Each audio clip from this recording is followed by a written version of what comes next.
Hello Internet, this is Spastique, and this is a little vlog announcement of what I'll be doing this week, and it's a lot of important stuff and a lot of really interactive stuff, so stay tuned. First of all, from June 6th to June 8th, I will be at A-Kon, and not only will I be at A-Kon, I have two panels on A-Kon with a couple other officers.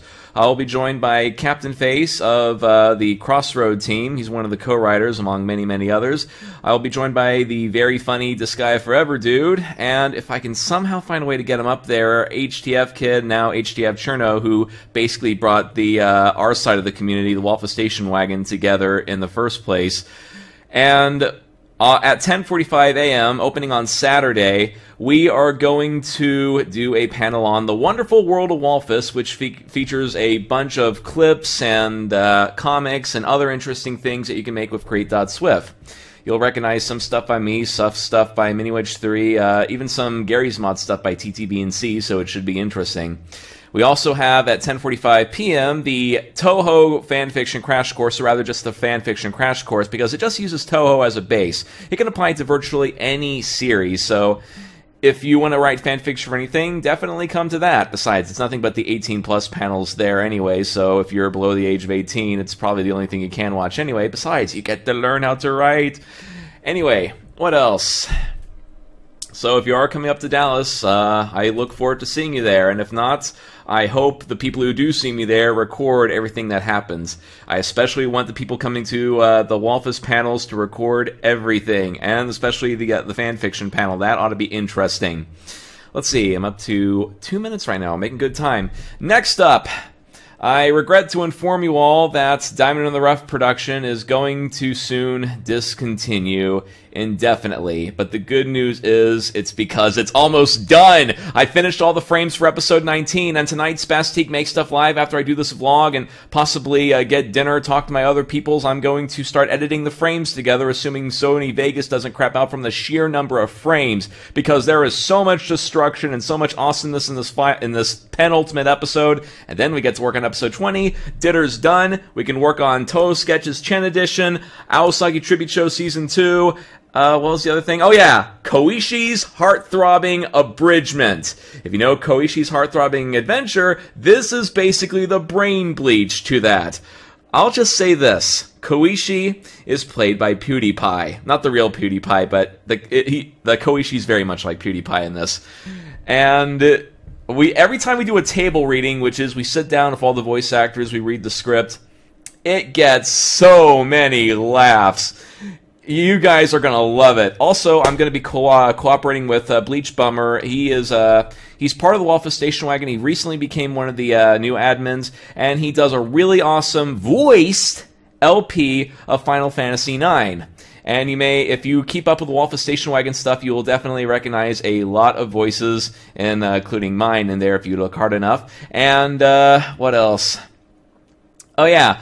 There's a lot of outtakes, including many by the very funny TTB&C writer, co-writer of Legend of Derp and original writer of Darkness of the Shadows, which is more serious work, but I consider him one of the funniest Wafflers there is.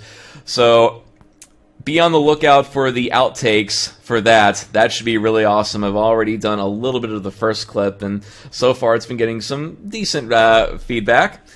And next up, it's something sort of unrelated to Walfus, but it's related to what I do if you keep up with my Tumblr blog Advice a Day. I dabble in psychology. In fact, if I move my camera, you'll notice that I not only have books on writing, but I also have a buku of books right behind me. If you'll look, that's where I keep all my psychology and business books.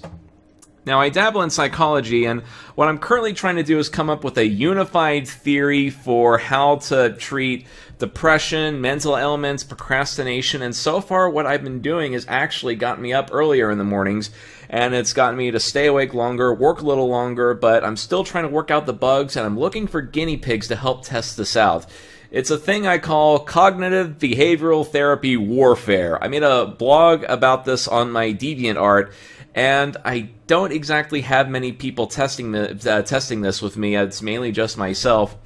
And the general consensus I get from a lot of people when I talk about this kind of stuff is, I don't need self-help. I'm perfectly fine on my own. I like to be depressed. Woe is me. I'm going to think about suicidal things. But that's not going to make you happy. You got to get out of that stuff. You got to, like, the only way to beat depression is to strangle it to death. Like, literally choke it of oxygen, watch it turn blue and fall to the ground. And the same basically works for anything else, whether it be procrastination or social anxiety, whatever it is.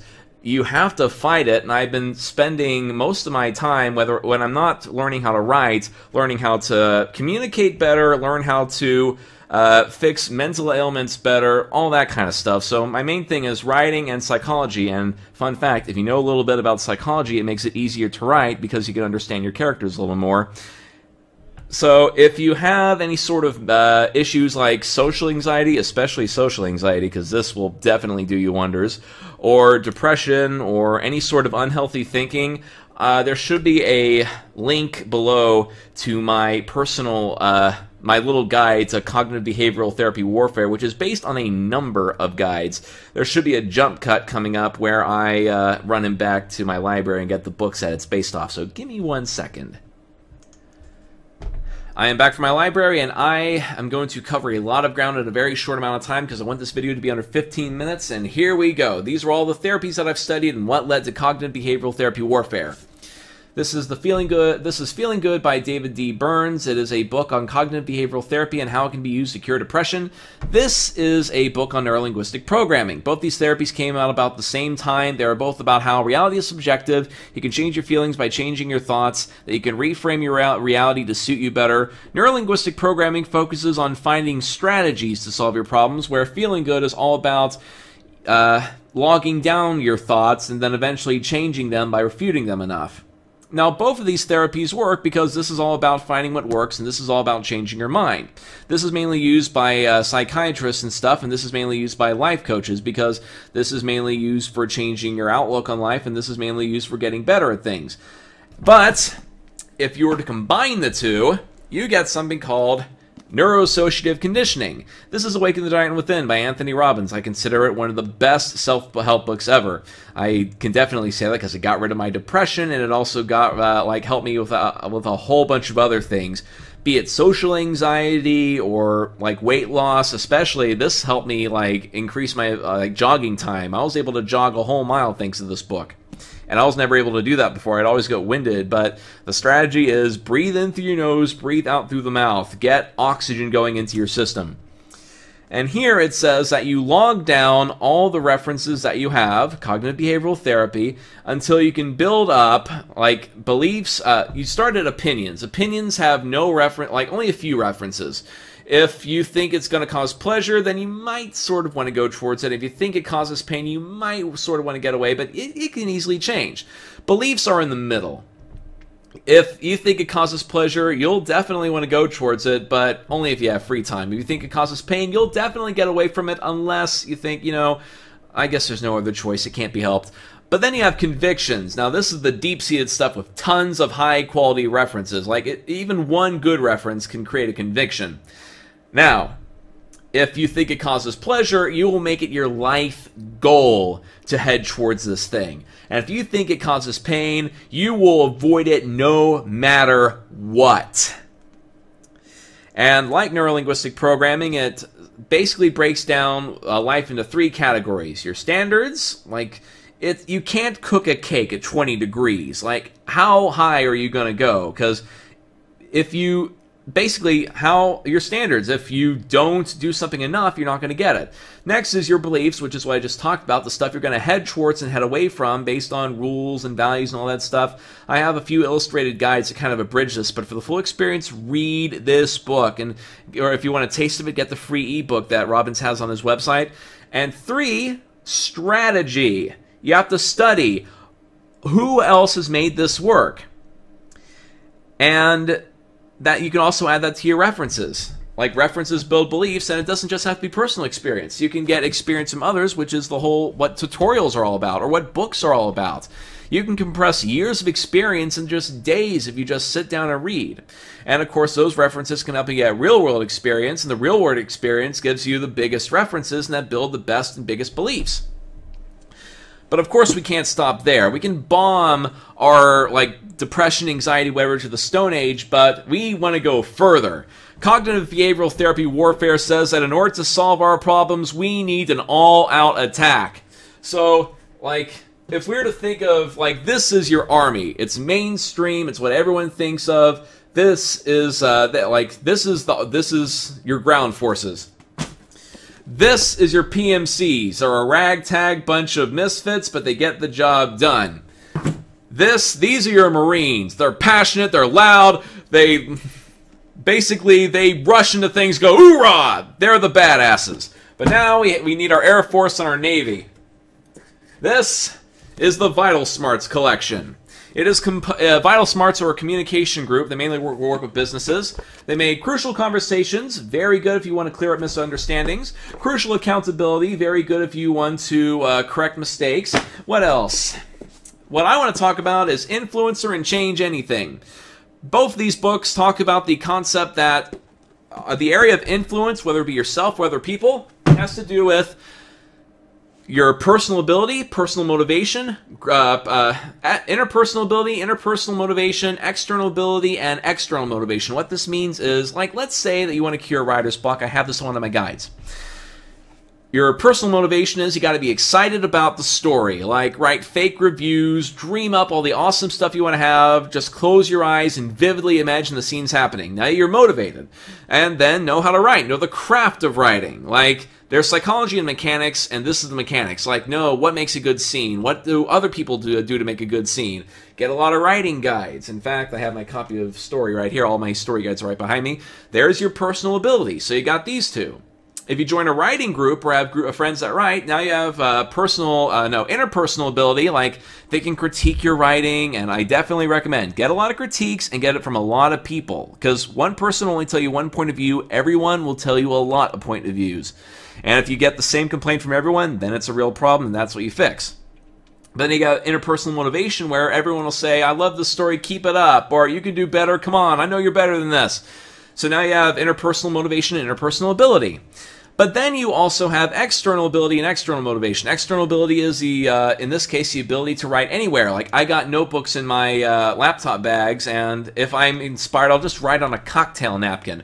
Basically be able to write at any time. So that's your external ability. But then you also have external motivation. Like, I keep script outlines all over my desktop, sometimes even have them on my room, basically reminding me, come on, you can do this. In fact, on my phone, minor DitR spoilers, so look away until I say so. I have the very last shot of DitR. If I can focus.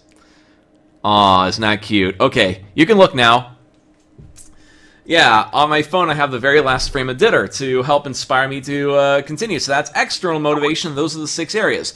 And that also segues into the very last area, the Heath brothers, who are 2 business writers. I think one of them is just a straight-up science writer. One of them is a straight-up college professor who talks about sticky ideas. And one thing they focused on in their book Switch is, how do people make changes? And in this case, there are 3 categories. You got the logic, the emotion, and the environment. Now, we already talked about the logic with neurolinguistic programming and Anthony Robbins and strategy, but we also talked about environment with the Vital Smarts group, but then we also have emotion, and that also goes back to the whole beliefs conviction thing. That their metaphor for the whole concept is actually borrowed from another book. I think it's The Happiness Advantage or something, that says that we have the elephant, the rider, and the path. You are the rider. You logically know you want to go down that path, but the elephant is scared of the path. It wants to go the other way, the safe route. And you can jump off the elephant and use willpower to drag it, but that won't work in the long run, because even though you can build willpower like a muscle, it'll eventually give out.